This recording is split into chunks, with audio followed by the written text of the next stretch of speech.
All right, guys, welcome back to Dunk Talk. Well, this just got super interesting, didn't it? After completing a contract buyout with the Utah Jazz, Russell Westbrook is committing to sign with the Los Angeles Clippers. His agent, Jeff Schwartz of XL Sports, just told ESPN. So, in case you guys didn't know, once Westbrook and the Utah Jazz complete their buyout on that remaining $47 million owed to Westbrook on his expiring deal, then he's going to clear waivers and return to Los Angeles with the Clippers. Now, there's honestly a lot of ways that this can go.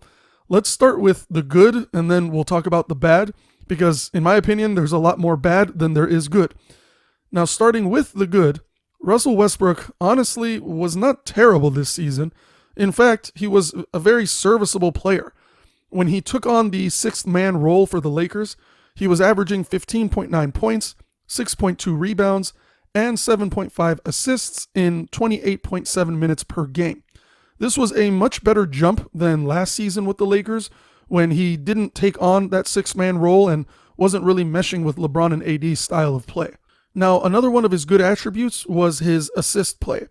When he was on the floor, his motor was super high and very fast-paced. He was really good in transition, and he could see the floor to throw dimes to his teammates for effective scoring plays. There aren't too many point guards in the league that can effectively control the floor, have great vision, and execute the assists. Russ can be one of those guys. At one point this season, he was averaging the highest assists off any bench player in the NBA. Now that's a super valuable asset to have on any team. In addition to all of this, there is a reason that the Clippers are open to bringing him in. They have a lot of depth between Terrence Mann, Eric Gordon, Norman Powell, and Bones Highland, but Russ is a guy that will hardly miss a game, and if you happen to have injuries to anyone else or you need a different lineup for a specific team based on who you're playing, then Russ may bring some incredible value. Even Coach Ty Lue and the president of basketball operations for the Clippers, whose name is Lawrence Frank, they had many conversations with Westbrook talking about his willingness to fit into a clear and specific role with the Clippers built around his playmaking, rebounding, and toughness. Now, I'm not necessarily surprised by this move at all because Russ is a UCLA native. He wanted to remain in LA. He has many sponsorships and relationships out here.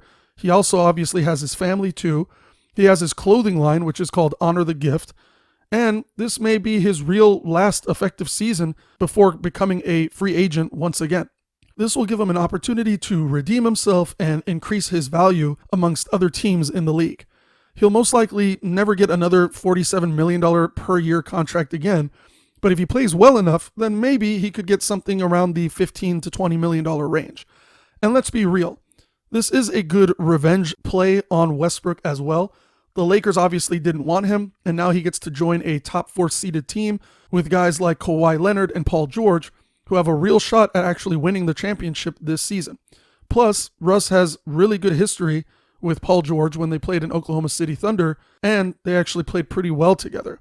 So I think between having these guys surrounding him and the other amount of depth players that the Clippers have on their roster, you're going to know that Russell Westbrook is going to come after the Lakers when it comes to playing them, or even just trying to redeem the LA fans in any way that he can by playing a little bit better. Not that I think LA fans would even really like him all that much anyway, because LA is known to be a Laker land.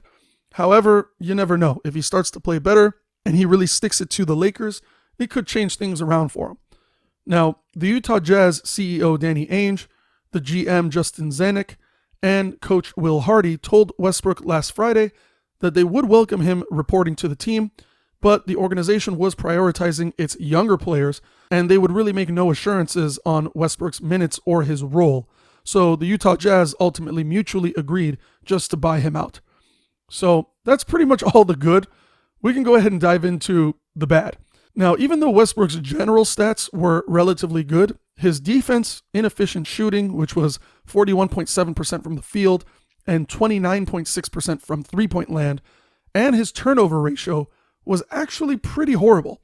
Right now, he's tied for the 5th most turnovers by any NBA player this season. Now, when it was just LeBron and AD on the court, the Lakers were averaging pretty good net rating numbers at plus 13.5. And just by those numbers alone, that would rank Lakers as the third best team in the entire league for a two-man combination. Now, when it's LeBron, AD, and Westbrook playing together, it drops from a positive 13.5 net rating to a negative 7.1 among that three-man combination with those numbers.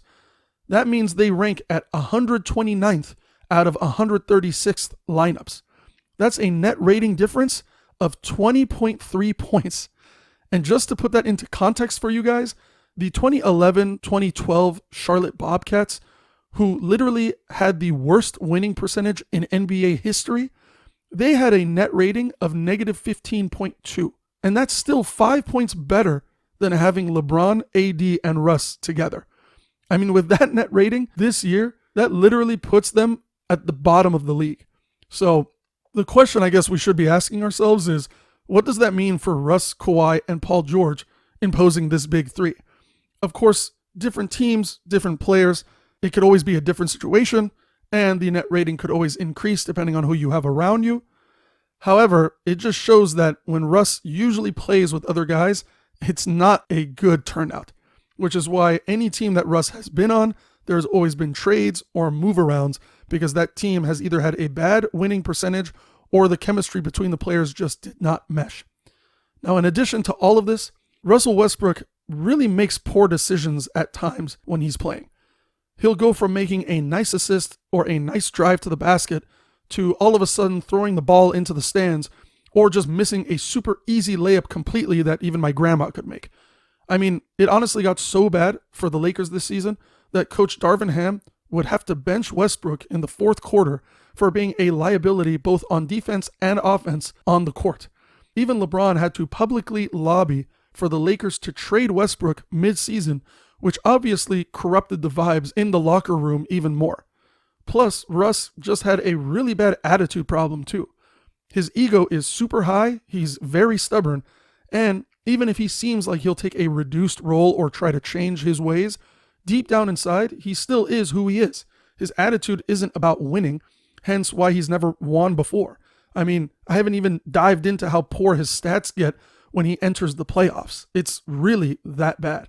Now, despite all these negative aspects, Westbrook's issues with the Lakers, and his declining play in recent years, the Clippers are still willing to take a chance on him. And that's really because the Clippers have just been stacking depth, and Paul George, who told the media earlier this month that the Clippers players wanted to bring Westbrook in. So basically, he also advocated for him. While it is true that the Clippers don't have a traditional point guard on their roster, it's not really clear that they needed one either. They've been pretty awesome with Terrence Mann in the starting lineup as the nominal point guard alongside Paul George, Kawhi Leonard, Marcus Morris Sr., and Ivica Zubac. The five-man group has had a plus 14.8 net rating in the 142 minutes that they've played together, and the Clippers are 7-3 in the last 10 games that this has been used.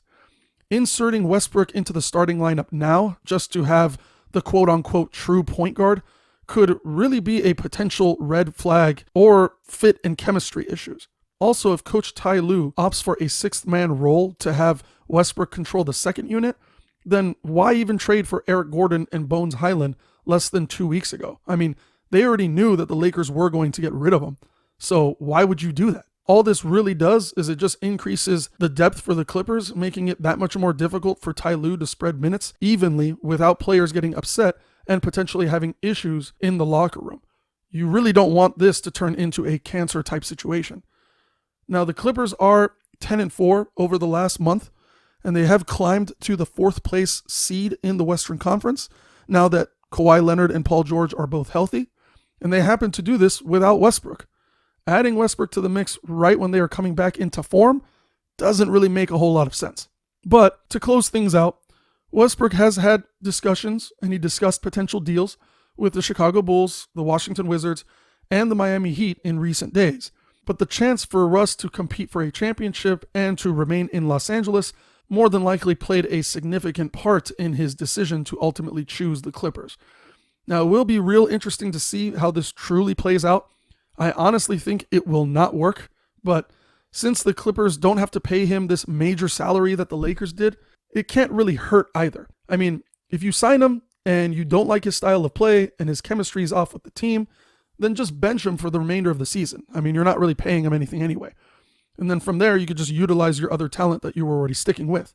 However, if it does work out and Russ is doing well for the team and it's not compromising your wins, then you can kind of just see where it goes from there and play him on the limited minutes that you might need to play him on. I mean, either way, the Lakers got kind of screwed with him because they were paying him a lot of money and they didn't have enough depth to surround the team to have any run at a championship. The Clippers have a lot of depth, so they're okay there. You just got to hope that Russ doesn't end up having attitude problems or chemistry issues or even locker room issues with the team. But anyway, let me know what you guys think in the comments below. Will Westbrook fit with the Clippers this season? Do you think they should play him in limited minutes? Let me know.